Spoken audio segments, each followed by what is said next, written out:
God. I was a bit late then because my hair was on the wrong side. I was freaking out. Oh God. How do I get it on the right side? Anyway, you don't care. Good evening. Welcome back. Welcome back. Welcome in. Hello. Hello. Hi everyone. Welcome, welcome. It's been quite a grey day here in the UK. Drizzly. Day 5 of National Lockdown 2.0. But the news from America over the weekend has made the whole world technicolor. So cheers to you stateside. And in the words of the first female black vice president, you chose hope, unity, decency, science and the truth. So cheers to you. This, a delicious peach squash from Aldi. Don't mock it until you've tried it. Is everyone here? Hello. Hello. Hi, hi, hi. Welcome in. Are we all ready? Have we got a drink? Is everyone... Hi. Bloodline. Hello. Say hi to Brazil. Hi, Brazil. Hola. Hi, everybody. Spill the tea. Well, I'm going to try. So, on to this evening's show, everyone. Let's have a look. All right. So, firstly, I would like to thank you all for your amazing guests this week. No? Questions. Amazing questions. You have asked some really kind of out of the box. You've really thought about things that he might not have been asked before, and I'm going to weave them or try and weave them all into my interview today. So let's just have a look, see if he's waiting. Yes.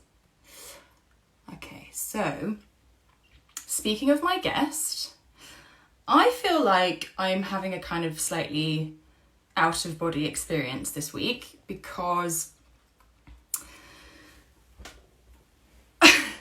I've been getting comments from my friends and my family basically saying, how are you going to be cool? Like, how are you going to play it cool? How are you going to not be embarrassing, basically? And I think it's because they know how much of an effect Busted and Matt in particular has had on my life. But I've decided that I don't care. I am a fan. So I'm going to be a bit fangirly. And if it's a bit fangirly, then I'm sorry. But I am what you would call a super fan of this band. And I'm talking like pictures on my school diary, throwing teddy bears into the car at their gigs, partaking in fan fiction. Like, I did all of that. And the fact that I'm getting to interview him on my little IGTV live show is kind of like, I'm actually quite proud of that, you know? So yeah, if this is a bit fangirly, then sorry. I think that's the whole point of this. Like, it's the whole point of this show is to, you know, talk to people that I am interested in, that I care about, that I am a fan of, that I want to, you know, like, I want to be interesting. There he is. Hi.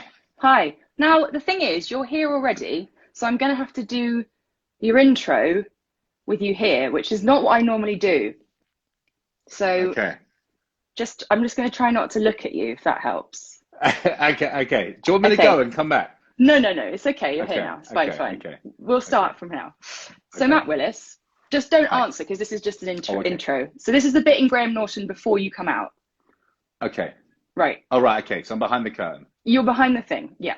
Okay. So Matt Willis, or as I knew him, Matty J, is best known as the bassist and co-vocalist in British pop punk band Busted.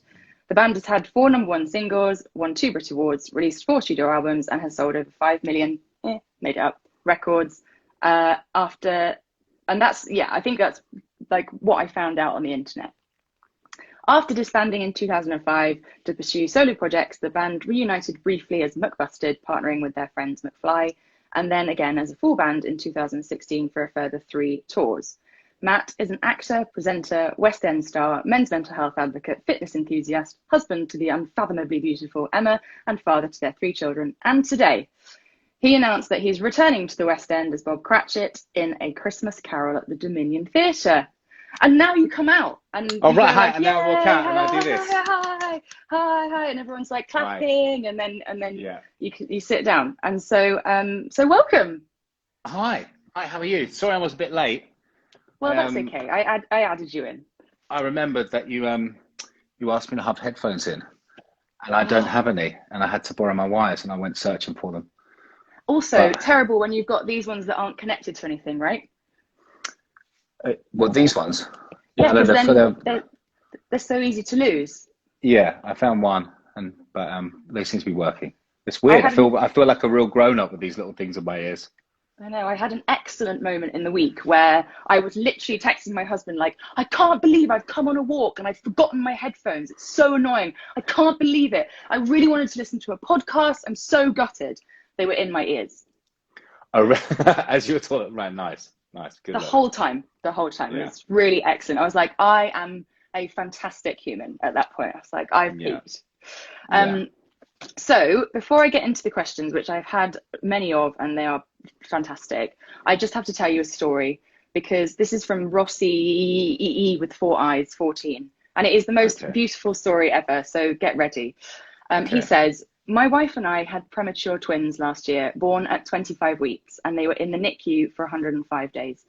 When they were made stable, they were both on ventilators and placed in brand new incubators. They were very high tech, and the doctors encouraged us to play music to them. You could download music and play it into the incubator.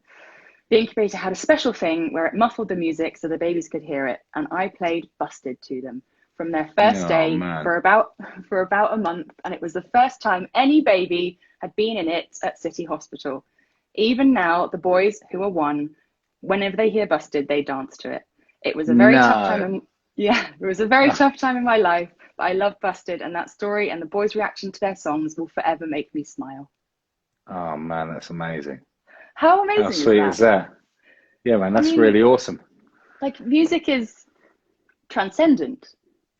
Yeah, it is, man. It is. Like I used to play my kids whenever they were babies, the Beach Boys. I used to think it was the most soothing kind of music, and even now, like whenever I play it, they kind of still kind of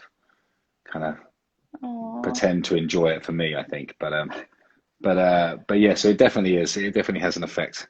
It's kind of amazing, isn't it? Because people sort of, they still now talk to me about Skins and how that helped them deal with their own mental health problems, or identify as a certain gender or their sexuality, and they still say now that was such an important time of their life. It's so kind of amazing to think that you've, from a distance, had that impact on people.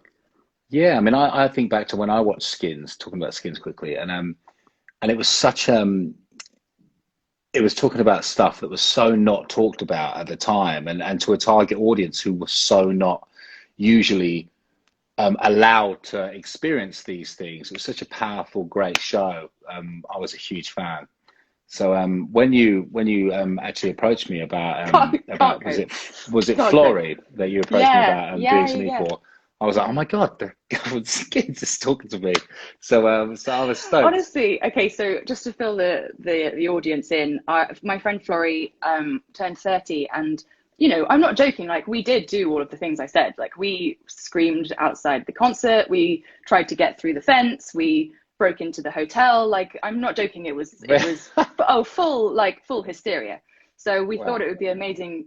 She's a drummer and in the industry, and we thought it'd be amazing for her to have a video of people who she admired on her 30th. And I reached out to Matt and he replied, and I nearly died. So yeah, and then we came to see your gig last year, and it was possibly the most amazing day of my life. So right, great. Do you know, I love that show.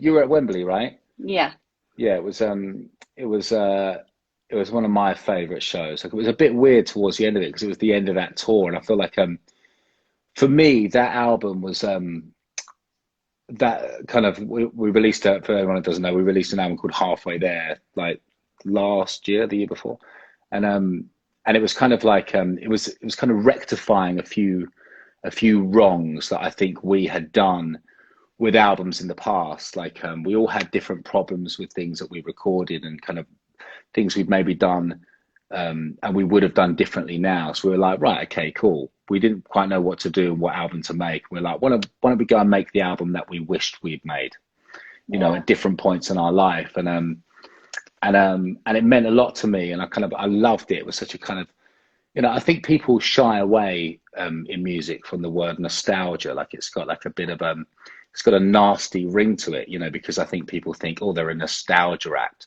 And that was something that we felt we never wanted to be, never want to be a nostalgia act. But actually, nostalgia is amazing. And it's a really powerful thing. Like I think back to all the music that I love. Like, I don't think badly about anything that makes me think about a moment in my past. I think that's powerful and that's amazing. And so we really wanted to capitalize on that. And I think that record did that. And I think that tour was kind of was very much that as well. It was kind of throwing back to our roots and what made us make Busted, you know. So it was and that was the last show at Wembley. So it was a kind of real moment. Yeah, it was. I mean, do you think that like you needed the space to be able to make a record like that? Like, obviously, you know, you've done a bit of growing up. You're completely different people, I guess. So I guess there's something to do with kind of owning the fact that you were being nostalgic or helping people remember a time in their life and being like, yeah, this is actually fucking cool. Like, because I think that for me, I was always trying to get away from it or be like, oh no, that's not me. Or like, look, I can do a period drama. I actually am not the one that's Shaggable from Skins, you know? Like for some reason, when I was that age, I was like, no, I can't be associated with it. It's not cool. It's not cool to be associated. But now, like, I mean, I've got a question for you, which I can actually drop in now because it literally just came in from Melissa Linstead, who I know is on here and she's a big fan. She said, I have a question for you both as you were both rising to fame at similar times. Well, not that similar, but I'll go with it. Both Busted and Skins have fans through the generations and will have more fans to come. And I wanted to ask, how does it feel to have fans from back then and then still young fans now? That always kind of blows me away. Like, I mean, don't get me wrong. Like when I look out into the crowd, I see a lot of people your age, you know. So it's we've definitely got we've got our hardcore fan base, but then there's this. Then I look around and I see these kind of like, you know, kind of teenagers, and I'm like, who are you? Like, how do you know who we are? Like, I mean, totally. I always found it funny when I'd see like back in the day, like mums and dads at the gig that were having a good time. Because I was like, when I think about it, I was like, oh, you're just taking your kids to the concert, but they were dancing and having a great time. Now I look out and I see that, but then I see other people's kids at the crowd. I'm like, wow, like, I should really watch my language. You know, but I know. It's when like teenagers now or even younger come up to me, I'm like, really? Like we like Facebook wouldn't exist when Skins was made. We were literally using flip phones, and I'm like, I mean, is this cool? Like, you guys have Billie Eilish. How is this still like? How is this still culturally relevant? Yeah. Right, but yeah, man, I get it. It's a definite. It's a weird one. So I guess this is. I don't really know how to phrase this question, but I'm going to try anyway. Obviously, you and Busted were the soundtrack of my adolescence, but I was obsessed with you, Matt. And I think people who, like in my experience, people were obsessed with Skins, with Michelle, with the show.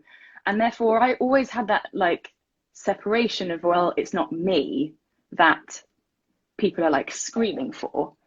But when you're in a boy band, it is actually you. Like you, and I think I was obviously being sold this like anarchic personality with spiky hair and like studs on leather jackets and no arms, like no sleeves and whatever. And I think the question is how much of that was performative, but also what's it feel like? Like, what does it feel like for it to be you as opposed to a character? Does that make sense?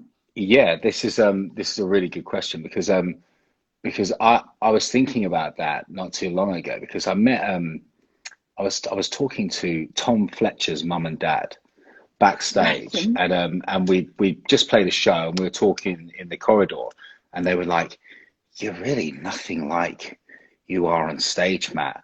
And I was like, yeah, like because that's not real, you know. And I thought about it, and I was like, when Busted first started, what I did was I was quite shy and insecure and kind of weird and very socially awkward. And I found something which allowed me to be someone completely different, you know, and like that kind of like Matty J guy from Busted was this guy that I just stepped into whenever I was working. Like, and when I wasn't doing that, I was kind of like, oh my God, oh, you know, but like when I was doing that, I suddenly could just be this guy. And it was kind of like everything I wanted to be, and I wasn't really, you know, which I But got to is that play. weird? Sorry to interrupt, but like you Mm, just hit on something really interesting, which is the people who were loving it were loving that version of you. So did you yeah, ever feel like the other version of you, the like socially awkward weirdo, was completely invalid? all the time. Whoa, And like, that's a lot. and I kind of always think, you know, man, if only they knew, you know, or like, you know, and at times I kind of found myself being that guy more than really being me, you Yeah, know, and then once Busted finished, it kind of like, it kind of took over me a little bit, and I became, um, you know, I don't want to get too deep, but like I didn't really know who I was. You know, I was kind of just kind of trying to latch on to anything, you know, at that moment in my life. And I think because Busted happened, we were so young. We started the band when we were 16, and by the time I was 21, it finished. You know, and they're quite that's the same um, trajectory as me, to be honest. That like Skins was 16 to yeah 20. right, So isn't it correct? Yeah, and they're really, quite and it formative years of your life. Like when you think totally about it, a lot happens in 100%. that time. You make And you're some, right, your identity is so wrapped up in something that's nothing to do with you and the person that you formed by going to university, experimenting with stuff, experimenting with different types of personality. You're mm, literally, that's it, you're frozen in time from then. yeah, completely. And you are that guy forever, you know, Right. and I wasn't. So Yeah. it was a really weird transitional period. And to be honest, it kind of, until I was 25, I was kind of trying to work out what that, you know, I probably still am a little bit now, you know, but I I was kind of going to feel a bit say more, 25, literally it's taken yeah, me yeah, till like yeah, yeah. last year. Yeah, I know what you mean. But it's getting easier these days because I just don't really care as much as I used to, you Yes, know. exactly. But that takes time, I suppose, you know. But Mm, back then, I really cared, you know. totally. I can't remember what line it was. Was it from Juno when they said you're so cool and you don't even try? And he's like, I try really hard. I Yeah, tried so fucking hard to kind of be what people wanted me to be, or to same. be this crazy wacky guy, or the guy who's at the party and all this kind of stuff. And Hmm. I wasn't really any of that stuff. And but what I love about Busted now is it's me, but it's kind of a little bit of that guy too. And I love playing him. I love Yeah, walking on stage. I love going out of control. You know, I just I really enjoy it, and I enjoy it for what it is rather right. than it being my identity. Yeah. You Oh know. my God. It's so Mm. interesting. I love these lives because it's like just unpacking some stuff for me. I'm like, oh my God, yes. Why I Yeah. could always just like step into it and enjoy it for what it is and then be like, yeah, I'm done now. I'm gonna go and have my beans on toast.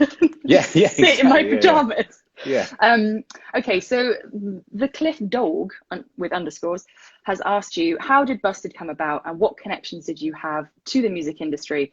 And did you ever have moments while you're performing in your, in your teens and early 20s of, oh my God, this is actually happening? Yeah. Okay. Busted started basically. Me and James were both actors, and we were both on the same acting agency, and we've met each other at various auditions. I was at a theatre school in London called Sylvia Young, and he was on the agency there. And so we met. We ended up going up for the same kind of parts on Casualty or whatever was going at that week, and we'd be in the same room waiting to go in. And so we kind of knew each other briefly. We didn't really know who each other were. And then we both auditioned for a band, like Like I heard about it for a friend, and he went down to the audition, and we auditioned for this band in London, and we didn't get in. And we were just like, hey man, you know, let's should we just start our own thing? And like we kind of, you know, it happened really quickly. And so I went to his house, and we were still talking to the manager who didn't let us in that band. And we were like, hey, we've got our own thing. Do you want to kind of check it out? And he was very interested, and he kind of kept on the phone. So we just kind of started from there. And then we wrote loads of songs, and we met a couple of record companies, and no one was really interested. They kind of just didn't get it. The songs were good. The songs were what was on the first record, but no one really Bangers. got. Yeah, but it was me and James, and at the time we hadn't got, you know, like we hadn't become busted. We were just two really weird looking kids, and no one got it. And so we held an audition because we were going to get another guitar player and a drummer, and we held an audition, and Charlie Simpson walked in, and we were just like, oh, you're great. And Ding. ding, tick tick tick. And he joined the band, and we got signed 2 weeks later with the same songs. So it was like, oh, what we needed, James, was a really handsome frontman, you know, who's awesomely talented and ridiculously amazing, you know. So tricky that. yeah, exactly. If only we knew, you know. So we did that, and then it kind of went from there, really. But I think what happened was really weird, because we knew a guy who was a songwriter, and he had wrote a song for Westlife called Queen of My Heart, and he was trying to get it pitched for Westlife. So he was like, he made a deal. He was like, if you guys come down and sing my demo for me, so I can send it in to get Westlife to sing the song, I'll record one of your songs while you're there. And we were like, great, amazing. So we came down, we sung this song for him that he'd wrote, and he then that day recorded What I Go to School For us. And we did it in like about 2 days, the whole thing. And then that ended up on Simon Cowell's desk, because he sent our demo along with the Westlife demo.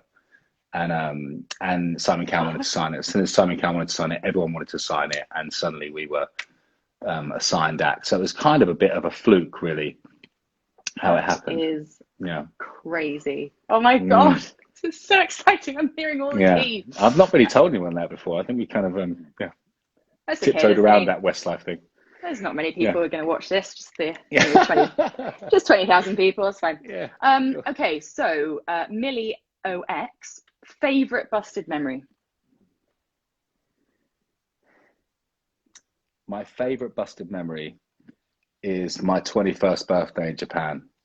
It was the most bizarre. Like, I flew my brother out, and at the time Busted were like, you know, it was at the peak of Busted, and it was kind of like, to be honest, we never really had time to enjoy anything. I know that sounds a bit extreme, but really we were so busy, and we were kids, man, and we hadn't really grown up from those 16-year-olds, even though we were kind of 20, 21. We were still like, you know, I've been told what to do and when to get in the car and what to go to and where to go. I didn't know how to turn a washing machine on or pay a bill or anything.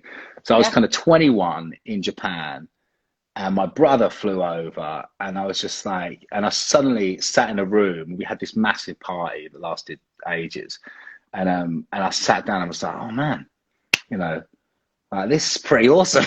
You know, I kind of had that moment of kind of seeing my life and going, wow, you know, this is fucking amazing. Yeah. Please don't leave, Charlie. You know. Do you think it took your well, didn't last much longer after that, unfortunately. But, yeah, it didn't though.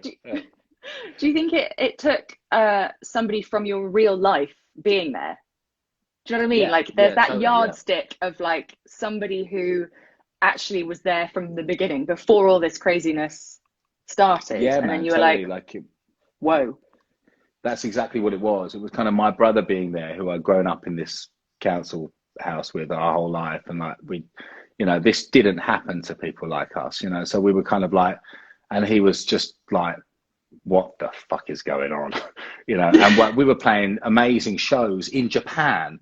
Do you know what I mean? Like, this just didn't happen. So it was a real moment, man. It was, and you're right. Just the fact that you flew him there, that sentence on its own. I know. I flew my brother out. Yeah, Just I don't casual. do that shit anymore. What was I thinking? Yeah. Wow, wow. Georgina underscore Frost. What was it like working with McFly? Obviously, the McBusted. I saw them open for One Direction in Melbourne in 2015, and I loved getting the chance to see three bands that I loved on the same stage. Oh, right. Wow. The One Direction tour was actually um, amazing and very strange. But McBusted was amazing. Like, it was one of those things that kind of came out of nowhere, and was just like, yeah, cool, let's try and see what happens with this. Let's have a laugh. And it just took on a world of its own and kind of became really massive. But it's I don't know, McBuster's like, I suppose it's like having a dirty little fling, Yes. like it's nice and it's a really probably a fun weekend, but you know, it's not forever. And it's kind of like, in the end, you go back to your wife. Not that Nice. I would ever do that, but that's a terrible analogy. I'm going to get in trouble for that analogy. But you know what I mean? It was just kind of like this little. It was. Yeah, I know what you It was. mean. I know what It you was mean. amazing, but it had no. It wasn't ever meant to be forever. It was kind of Yeah. like, this is really fun, and then but it kind of got James and Charlie talking again, which was a weird thing, because those guys hadn't talked for a long time. So effectively, it served that purpose because it ended up getting busted back together in a weird way. Yeah. So it was great. But the No. One Direction tour was wild. Like, I mean, we were playing stadiums around the world, supporting One Direction to a bunch of like literally the youngest fans. Like, it was like younger than what Busted's Summer Busted audience were in 2003. So it was really strange. They just wanted us off. They were just like looking at us like as if to say, why are One Direction's roadies on stage? Get them off and put One That's not Direction on. true. Georgina underscore Frost absolutely loved it. Okay. Thank And you, she was Georgina. there. You were the one. She was You were the there in one. Melbourne. Okay. Thanks. So since you talked about it, I'm going to talk about the breakup. MJ underscore Alavar. Looking back now, do you wish things had been different back in 2005? And how did you feel about Busted's breakup? Sorry, how do you feel about Busted's breakup now, especially since you guys got back together ultimately? How did you heal from the breakup? There's also part 2 of this, so if it does go dark, I've got a way of getting out of it. Just Oh, FYI. right, okay. Well, no, I'm quite happy to talk about it. It was, at the time, I think, it's very, hindsight's a wonderful thing, isn't it? But we were, we were in a terrible place. Busted ended at the right time because we were kind of, because these three, it's weird, isn't it? Because when I think about Busted, the reason that Busted works is the reason that Busted doesn't work. Busted works because you couldn't get 3 more different people in a band if you tried. Like, there is nothing that links us 3 together whatsoever apart from Busted. Like, for some reason we write songs together and they come out like this, but we are the 3 most different people on earth. And that's great because it makes us creatively super different and we can come at things with a different angle, and we've always got something new to add or something different to bring to the mix. But it also makes it really hard at times and really difficult and really kind of hard to keep everybody happy. And I think at the end of Busted, Charlie was really, really unhappy, and it was kind of and it was making me unhappy and James unhappy. It was just kind of like this constant kind of miserable vibe, which is bum out, and so I felt for him, like, and when he told me he was when I found out, from my manager that he was leaving, I was not shocked, and I was actually a bit relieved. I was like, all right, okay, cool. That means we don't have to live in this for much longer, and it was then it ends and you're like, fuck, what am I going to do with the rest of my life? Oh my God, I can't do anything. So it was really weird. But, I look back at it and I'm pleased it happened, because then we've gone on and had, really quite incredible lives outside of Busted, and we've all done extraordinary things. I'm really happy with the way my life turned out. And then just so happened that when I am in a really great place, Busted gets back together and suddenly we're doing it all over again in a very different headspace. talking openly to each other about how we feel and, you know, shit like that, you know, which never have done before. And so, and I really feel like Busted will never break up now because we don't have to, because we can, it's not, like I said before, it's not our identity anymore. It's just something that we do, one of the things that we all do, and we love it, but that's kind of it. Yeah, You know? I saw James say the other day in an interview that Busted is always going to be his band.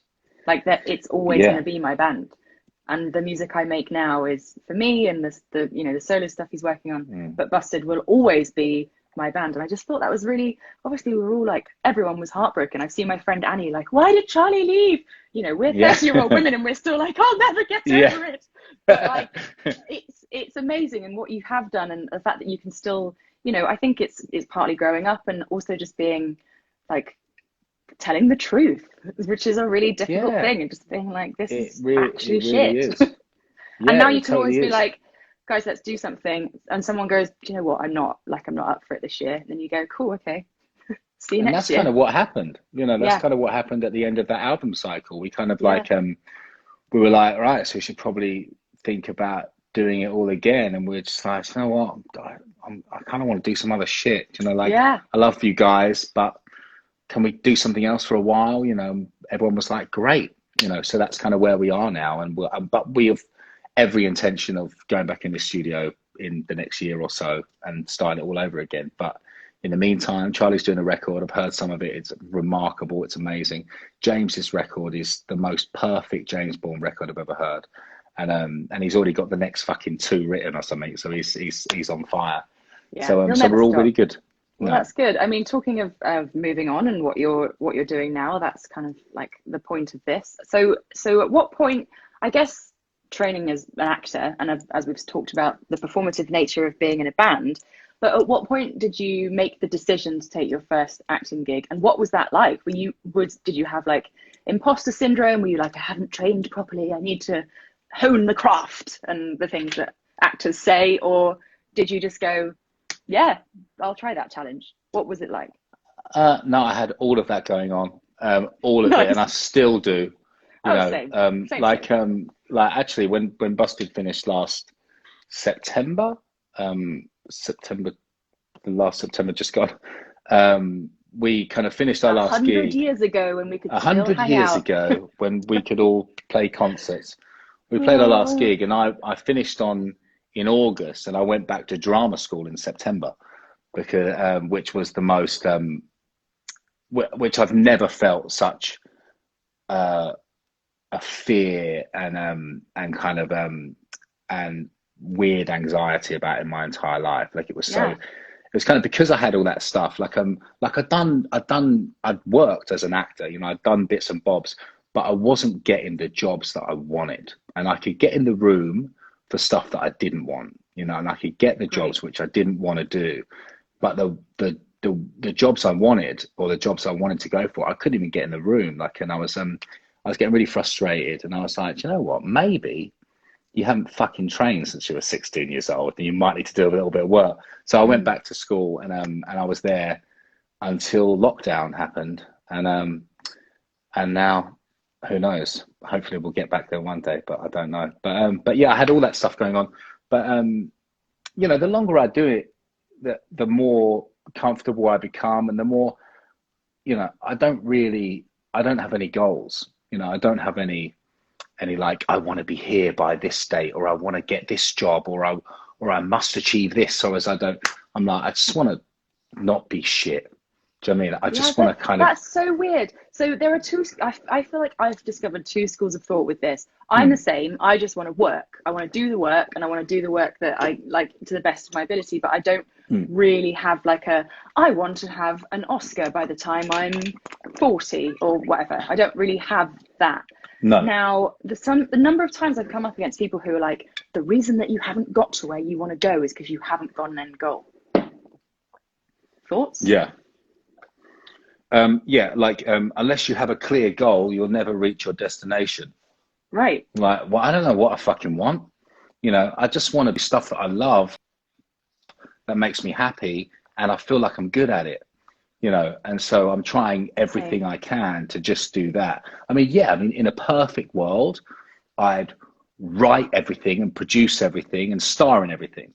That would be dream, you know, but you know, I'm kind of happy just doing anything I fucking can right now, Yeah. as I long mean, as it's I'd love to fun. see you do all that. Like, yeah, that's literally the only way I get work at the moment is if I write it for myself, produce it, and put myself in it. So, You hey, know, stranger take things the have control back, happened. man. Take the control back. Exactly. You could do that. Exactly. So what would you like? Obviously, you know, you're back at training and you had all of this imposter syndrome, but you have been in some enormous West End shows. Like we're talking, you know, Wicked and like big, like seminal parts that people would love to be in. So, Mm. like, did you ever use your experience of playing like arenas for like to help you get over the feeling of being on a West End stage? Did they go hand in hand at all, or? I don't think they feel very different. You know, I know that Mhm. they seem like they're the same thing, right? Like to someone else, they're Yeah, like, well, you I just get think up on stage and do this. someone's asked the question, in fact, like, what do you prefer? Oh, hold on, I need to. Oh, here you go, Emma S. Emma Emma Surgison.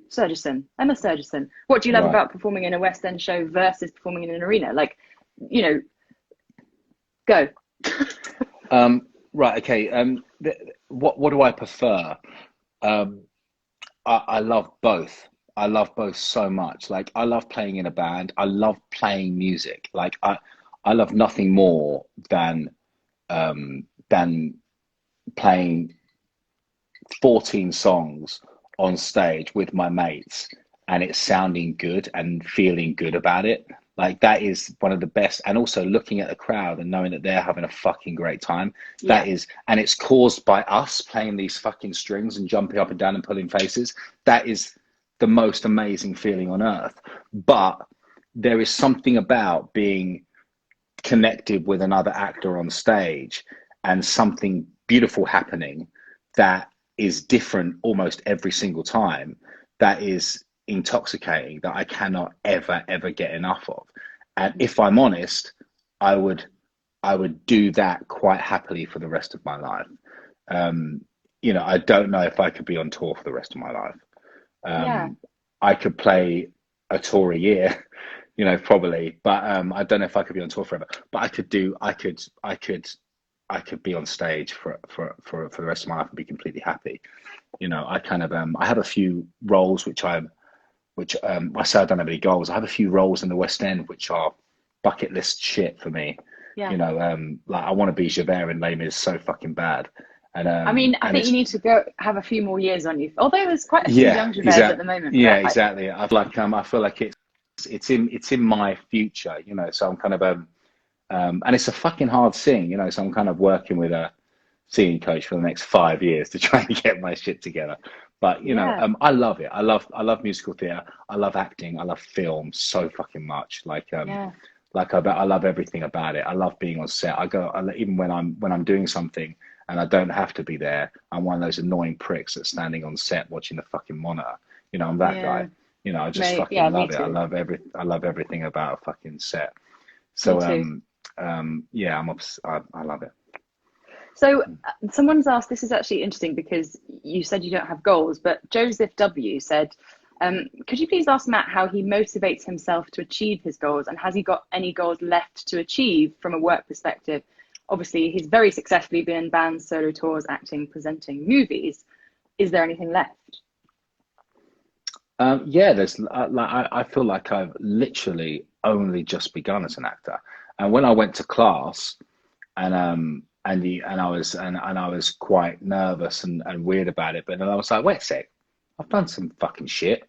I'm all right. Let's go for it. And I walked in the class, and I'm like, Good. fuck, you're all brilliant, you know, and it was a really amazingly humbling, beautiful experience, and it still is, you know. But I think when like, I don't fucking know. I feel like I've got so much to do, so much to achieve with that, and I'm just kind of getting started. When it comes to music and Busted, it can only be fun for me from now on. Like I really, Mhm. if I'm honest, like I don't feel like I have anything to achieve with Busted anymore. From now on, it's doing it because I love it, not doing it because I feel like I want to be the biggest band in the world, or we've got to get a fucking A-list on radio or anything like that. I just don't give a shit. I'm like, do you know what? Busted is fucking important to me, and it's important to the people that come and see it, and that's great. And that's all I care about with that. Like, I just want to kind of it to be awesome and fun. Yeah. So I just want to just quickly dial into the beginning of that question, which is, how do you motivate yourself to achieve goals? I think fear is a great motivational skill. Okay. I think it's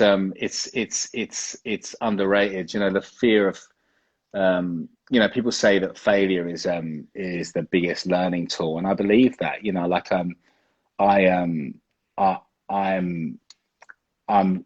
I'm kind of driven by needing to be better. I have this massive feeling of even if, like, it's a weird thing, even if something goes well and I do something good, I know that I could have done that fucking little bit better, and I could have done something a little bit more, or something could have gone better there. Like, I cannot watch anything I do. Sometimes I have to, because I have to learn from those experiences, but it fucking pains me so much to watch anything I do, because I just want to give up, and even if someone goes, "This is amazing," I'm like, "You fucking mad? Fucking look at this thing!" So that's a horrible place to be. So I try Weird. not to watch that much. I could not be relating to that harder, but I do have, I feel like the only way to learn is to watch yourself. So I literally revel in watching myself and like pulling it all apart, and I'm just like, yeah, completely, man. I can see myself acting in that tiny bit. Like it's an illness. My God, like self-tapes completely relate to that. are a completely the worst experience. I've got to the point now. I will film a self-tape and then I won't watch it till the next day if I know I've got some time, because if I watch it the same day that I do it, I'm like, that is the worst thing I've ever seen. Yeah, man. Yeah, I mean, it's listen, so I can't remember the last time I got one, so maybe it is the worst thing you've ever seen. Yeah, well, me too. My friend Charlotte handles Charlotte S. Brighton, but she's asked a cool question, which is, how do you feel about the Jonas Brothers covering Year 3000 and changing the lyrics to "Your great great great granddaughter is doing fine"? Yeah, that stung, that little lyric change. I'm not gonna lie, but I was really pleased at the time. Busted was over. My solo career was not kicking off. Yeah. And suddenly there was some American band that were paying my mortgage. Nice. Great. So yeah, people think that they stole the song from us. We gave them permission for that. They asked if they could cover it, and we were like, "Yeah, go for it. You're signed to Disney Records. Great." Yeah. Because we wrote that song, so we own that. So it was and every time they play it, it's and they're kind of cool guys. We met them. We played with them last year. I forget what fucking year it is. Last year in Wembley Stadium, they played Wembley Stadium. We went up and played with them, and it was amazing, because it was kind of this I don't know, it kind of cemented it in my mind. I was like, wow, this is no longer just our song. You really do own this song too, in a weird way now. So it was a really weird experience. Do you think in some way it was like a feminist thing, where they were like, she's doing fine as well as looking great?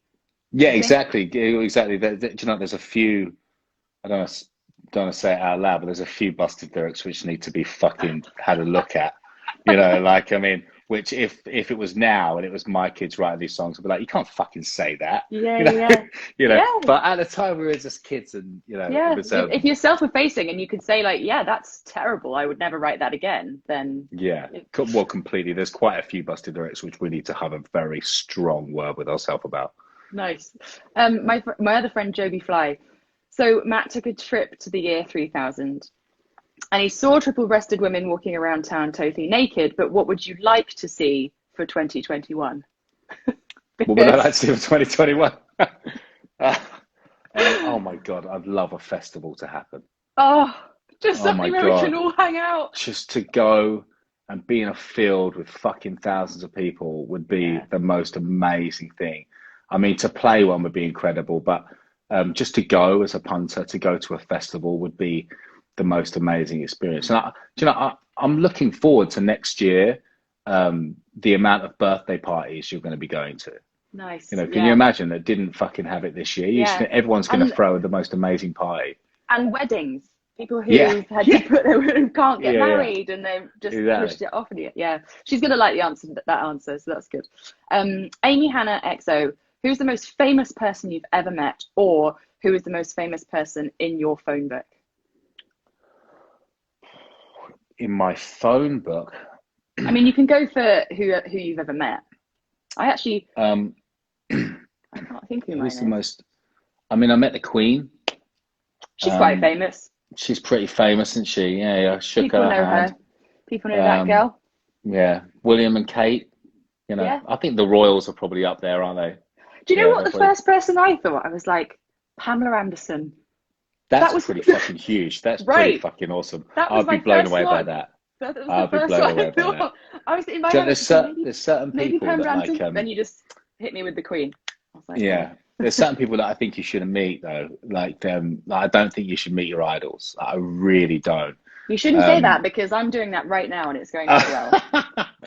It's going well. Where it didn't go well for me. Like, I met. Oh no. I met Blink-182 at Top of the Pops, and like as everyone who likes Busted knows, that they were the most important band to us. Like, we literally idolized them, and they were there.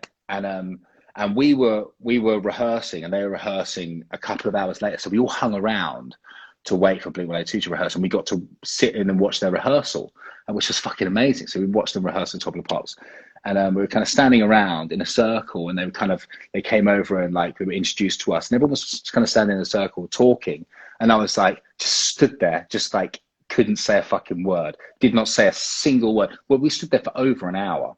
Oh my God. And I didn't say anything. And every time I thought to say something, I was like, oh God, you missed your chance. The conversation's moved on. Oh no. No. And now you haven't said anything. Now if you say something, it'll be weird. So I didn't say anything. It was awful. Awful. Oh. Just the guy standing there. Yeah. Great. Perfect. Mark J _ favorite James or Charlie tracks from their work outside Busted? This is when you really hope you know some. Yeah, God.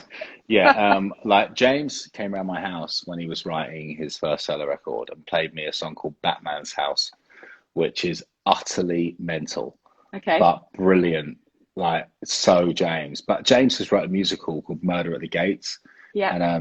And once it is out, like once it gets to a stage, it will be absolutely enormous. Like, it's the most mesmerizing stuff I've heard. Like, it's the most excited I've been about a musical theatre show in a very long time, and I'm too old for any of the fucking parts. Oh no! But it's devastated.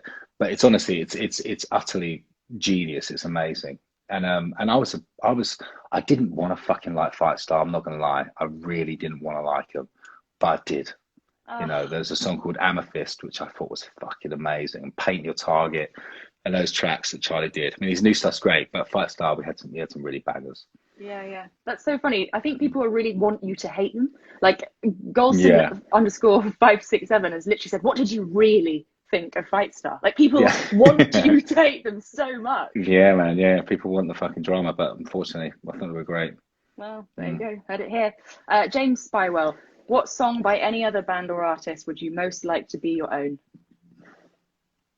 Ooh.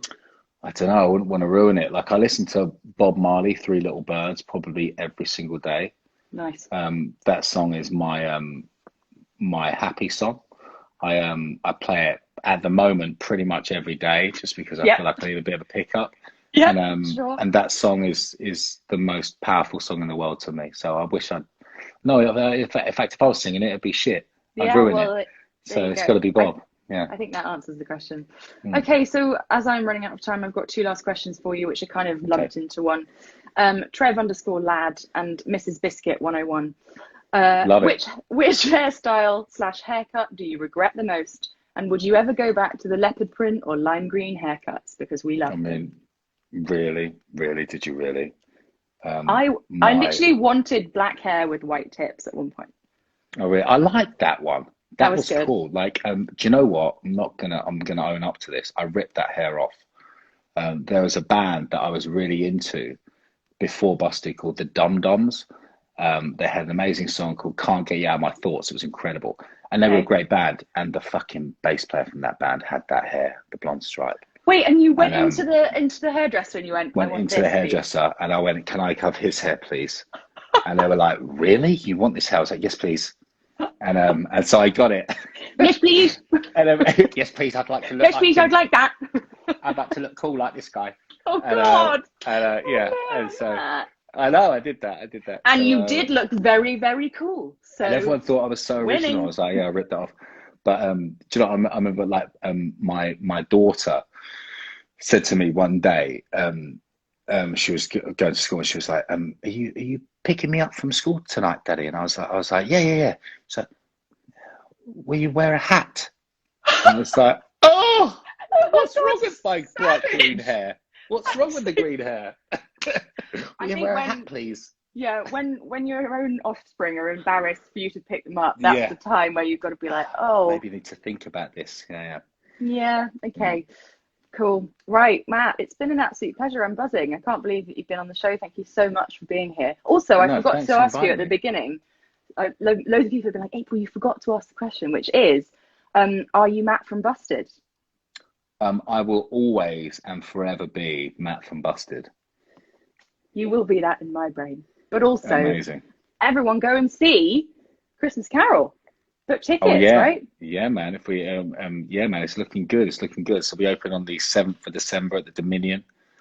Um, it's going to be great. Like the music's fucking amazing. It's written by Alan Menken, who wrote Little Shop of Horrors and loads of Disney stuff. It's a beautiful, Oh, like, it's a really special musical. It's a really good, heartfelt Christmas. Everyone knows Christmas Carol, the Scrooge story. So it's but the music is special. It's really great. We've got massive orchestra, really good cast. It's going to be great. amazing. Well, everyone book your tickets. Thank you so much. You're an absolute legend. Thank you, Vic, for being on my show. And good luck. Good luck with the acting. Let me know. And I'll be there supporting you like I supported Busted. Thank you so much. Thanks for having me on. It's great to speak to you. Take care. Bye. Thanks. Bye. Bye. Oh my God. Guys. Oh my God. What is going on? This is going so well, this show. Thank you so much, everyone, for watching it. You're amazing. I just feel like I've kind of demonstrated that the whole point of The Secret, which is where you put something out into the universe and it comes back to you. Because like my sister's on here, I can't. Like that just happened. So wow, Matt, what an amazing story, amazing guy, and thank you for always engaging in the series. It's really a pleasure to see you in my house on a Monday night. I can't believe that people keep saying yes to being guests. So next week, I have a very exciting guest. She is an actress and she is from South America. So a lot of you are also from South America. So I hope that that's an interesting one for everybody. And I am officially working on this being a podcast. Shout out to producer Becky. It's happening. You know, we've all got to have goals. Am I right? So also the lockdown series, the lockdown portrait series that I'm doing with Jamie, my husband. Thank you so much for your kind words on those photos. It's a bit out of my comfort zone, but you know, we're just trying to find a little magic moment in every day, and I think that's literally all we can hope for during this lockdown. So yeah, if you want to join in, hashtag lockdown portraits. And drop me a DM. Let me know what you think of the show. Give me some feedback. I love to hear your thoughts and suggestions for guests. And lastly, I never say this, but give it a share. Like that's how people get to know about it. God, my highlighter, absolutely blinding. I should have got a bit closer. Oh well. Yes, share the show, tell people about it, because then more people can join us on our little happy Monday night crew. I hope I'll see you next week. thank you so much for spending this evening with me. And I'll see you again next Monday. I'll be announcing my guest on Friday. And I'll see you in a week. Bye, guys.